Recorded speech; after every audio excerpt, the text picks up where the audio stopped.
অনেকদিন ধরেই ভাবছিলাম এরকম একটা ড্রেস মেক করব, তো যেই ভাবা সেই কাজ। নিয়ে চলে আসলাম গজ কাপড়। তো আমি নিয়েছি সাদা কালারের কাপড়, সাদার মধ্যে সুতার কাজটা বেশিই ফুটে। তো এখানে আমি 5 গজ কাপড় নিয়েছি, আমি যেহেতু 2টা ড্রেস বানাবো তাই 5 গজ কাপড় লাগবে আমার। আর সাথে নিয়ে নিলাম ম্যাচিং হোয়াইট কালার লেস, সাদা সুতা, কেচি, যা যা প্রয়োজনীয় জিনিস লাগে ড্রেস মেক করতে সব নিয়ে নিলাম। সাদার ওপর এই কাট কালার বাটনগুলা খুব ভালো লাগছিল, তাই আমি এই কালার বাটনটাই নিয়েছিলাম। এবার পালা ড্রেস কাটিং করার। তো আমি ড্রেসটা কাটিং করে নিলাম। এইটা হচ্ছে ড্রেসের ব্যাক পার্ট, আর এইটা হচ্ছে ড্রেসের ফ্রন্ট পার্ট। এটা হচ্ছে নিচের পার্ট, নিচে হচ্ছে কুচি হবে, তারপরে পুরোটার মধ্যে এভাবে বাটন সেট করব। একটা ড্রেস মেক করার জন্য সবকিছু পারফেক্ট হওয়া খুব ইম্পর্টেন্ট।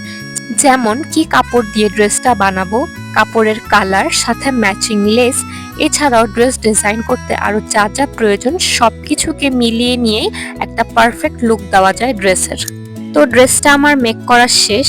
এই ড্রেসগুলো অনলাইনে অনেক বেশি ট্রেন্ডে আছে, তাই আমি ড্রেসটাকে সিমিলার ভাবেই মেক করার ট্রাই করেছি।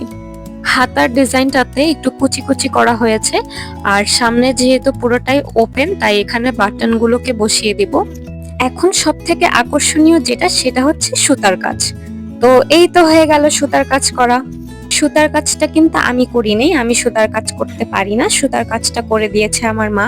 মা অনেক সুন্দর করে সুতার কাজ করে। দুই বোনের জন্যই ড্রেসটা মেক করেছি, আর মা দুইজনের ড্রেসটাতেই সুতার কাজ করে দিয়েছে। এইটা কিন্তু এমব্রয়ডারি ওয়ার্ক না, এইটা সুই সুতার কাজ। এইটা সুই সুতা দিয়ে করা হয়েছে। সাদার ওপর কালারিং সুতার কাজ ভীষণ সুন্দর লাগছে। কোনো অংশেই মনে হচ্ছে না যে এইটা একটা বানানো ড্রেস, মনে হচ্ছে এটা যেন আমি কিনে এনেছি। ড্রেসটা পরার পর কেমন লাগে সেটা দেখার জন্য ওয়েট করতে হবে। আর এই চুড়িগুলো আমি এই ড্রেসের সাথে পরবো বলেই মেক করেছি। তো কেমন হয়েছে কমেন্ট করে জানাবেন।